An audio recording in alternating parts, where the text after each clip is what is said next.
Good morning, quizzers. We'll be doing a audio and video recording today, something new to me. So, pardon the glitches, please. Doing a video because I will be elsewhere. I guess I'll be in Hamilton Airport testing my parachute. So, here we go with our theme for this week, which is going to be 2 Corinthians 10 and 11, which is encouraging in boasting. So, once again, we are going to combine a couple of chapters, combine them because they work so well together. So let's start this study with that war and weapons concept, something else that works pretty well together, verses 3 and 4. Now, there was a movie recently in which a perceptive scoundrel noticed that a certain maiden was at war with herself, that she was internally conflicted as to which direction she should take. A war, whether she should follow her heart or whether to follow her alleged mother, whether to follow some mystical lights up in the sky, or whether to just stay home as commanded by her mother. However, she could not decide because she did not have the tools, supposedly. She did not have the tools, even though she had a weapon or three at her disposal. Boom, boom, boom. As the old saying goes, such a tangled web we weave when first we practice to deceive. And indeed, it became quite the tangled web as we watched that fair maiden disobey and deceive her alleged mother, and then we watched her entangle and whack her unsuspecting guide with a frying pan. It seems all's fair in love and warfare, right? But let's take for your amusement, let's take a quick look at this little clip to start with. Oh yeah, okay. Well, that's a different clip. Okay. Brief intro, then we get right into something else. Yes, we'll be getting into this as well. I can't believe I did this! I can't believe I did this. I can't believe I did this! Mother would be so furious. Okay, then what, she doesn't know what would kill her, right? Oh my gosh, this would kill her. This is so fun! I am a horrible daughter. I'm going back. I am never going back! I am a despicable human being. Best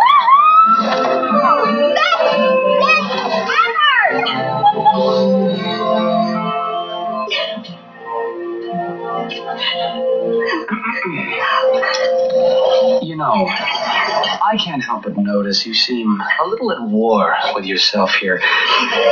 What? Yep. A little at war, huh? Okay, well, let's have a look at another clip that says pretty much the same thing. Swirling storm inside. Oh, yeah. Well. Couldn't keep it in. Heaven knows I tried. She tried. Yeah, she tried. But back to our text here. In much the same sense, Calvin takes special note of that warfare word of verse 3.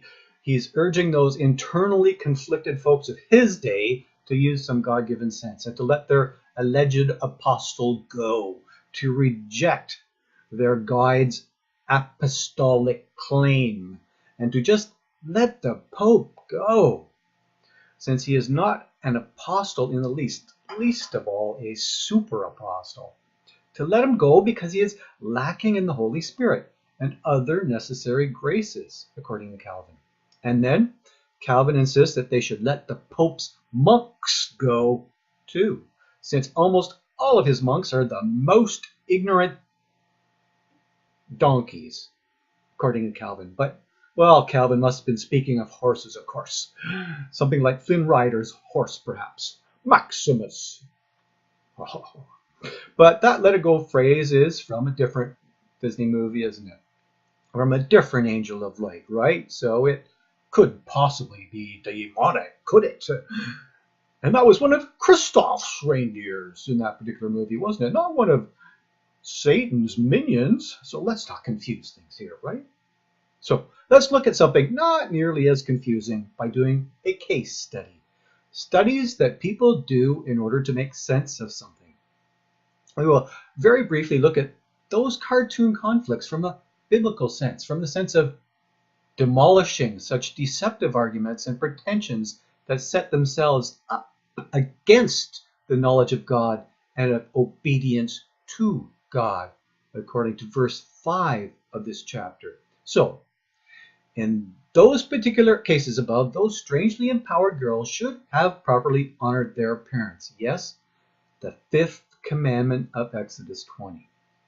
They should have honored their parents if they truly wished to be commended. And this in the Lord phrase, and this commendation of the Lord phrase of verses 18 and 19 isn't all that different in that respect. So, that in the Lord loophole was inescapable for those very independent girls. Inescapable since their parents were not causing or commanding them to sin in the least, not causing to lie or steal or much, much worse. So, they should have honored their parents, even if their parents were old, or even if their parents were wrong. Yep. Even if they are not your biological parents, you must honor them, as might have been the case there. Like them or not, whether you respect them or not, you must honor them, or you will not be honored. You will not be commended, as our text says. However, following their hearts is invariably promoted by Disney instead, which makes for a far better empathy, sympathy, and far better movie sales, since it appeals to our sinful autonomy. It appeals to our desire to go our own way, just like Eve did, an independent girl that gets mentioned in our chapter 11. It gets mentioned how Eve was deceived by the serpent in verse 3, something which was a little more cunning than a bunch of pretty lanterns up in the sky for sure. So Eve had an even better excuse for following her heart than those cartoon girls did. Yet, Paul here is not boasting about following his heart at all. Rather, he is boasting about following the Lord despite his wicked heart, despite the painful consequences. And Paul is not boasting about being a super apostle at all here.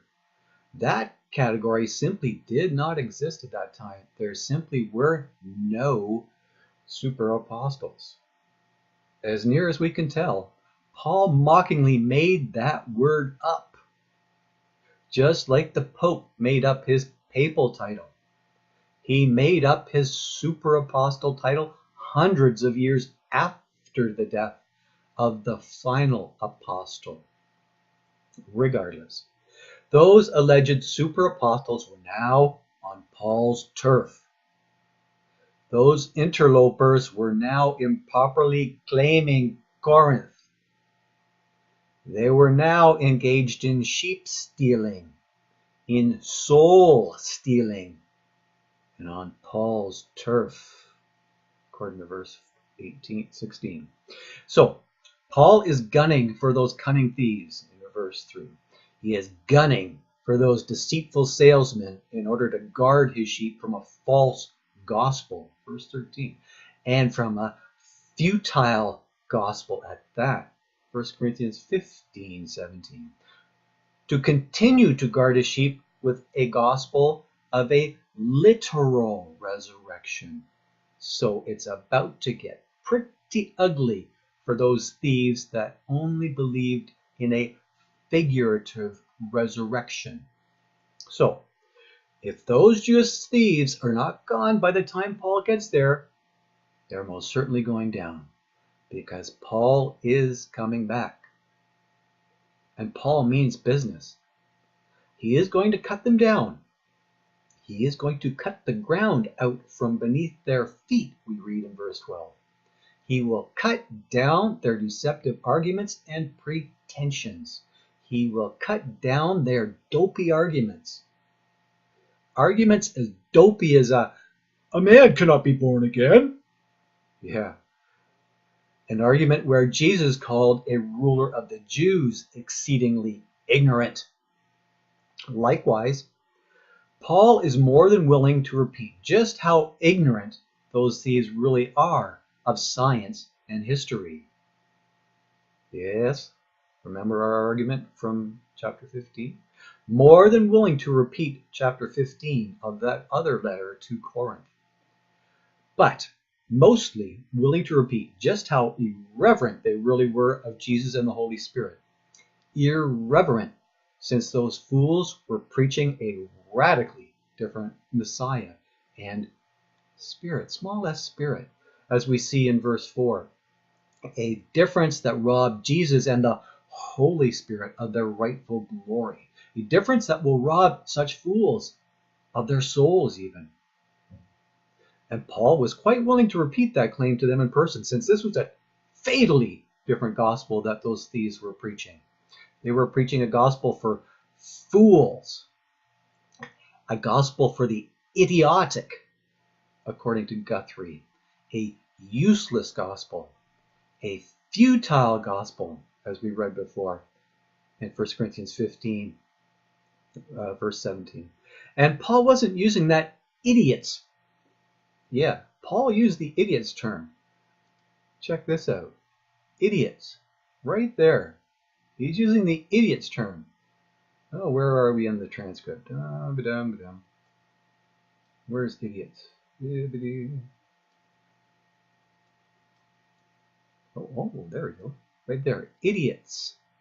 Idiot term right there. So, he wasn't using that term lightly at all. He was angry. Yes.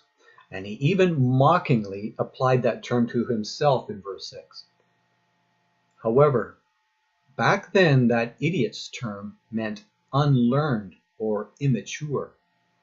So, Paul goes into turbo mode now, mocking his dull readers with verses 19 and 21, sarcastically saying that they were really, really wise and that he was really, really weak. Yeah, as if, huh? And then Paul starts going after those thieves with verses 22 to 28, boasting about things that those Hebrew thieves wouldn't dream of boasting about. Boasting about his weakness, a whole lot more than he had before. Boasting about the extensive trials and tribulations that he had endured for the sake of that priceless gospel, that he had endured for the love of his sheep, and endured for the love of Christ, of course. And then, finally boasting to his sheep about something that his detractors might claim was just a dream, a figment of his imagination, yeah. Something that those false apostles might claim was, just a wistful Disney dream on a starry, starry night. Except it wasn't. Not even close. Not even virtually close. So stay tuned for next week, folks. Same time, same station, because next chapter is where the very best boasting of Paul begins. It begins with a vision. And I'm not talking Disney television now. I'm talking paradise vision. Yes, that's the term. The very best of visions. Visions almost too good to talk about. Almost too good for Paul to talk about even. But then, till then, boys and girls, honor your father and your mother, that it may go well with you, that you might really have something to boast about. Well, we'll let you go with a little clip again. Let it go, let it go, let it go. Go, go, go, girl. Let them see. Be the good girl. Be the good girl. Always have to be. Yes. Conceal, don't feel. Don't let them know. You think? Well, now they know. Let it go. Let it go. There. It's the proof. Go for it, girl. Go for it.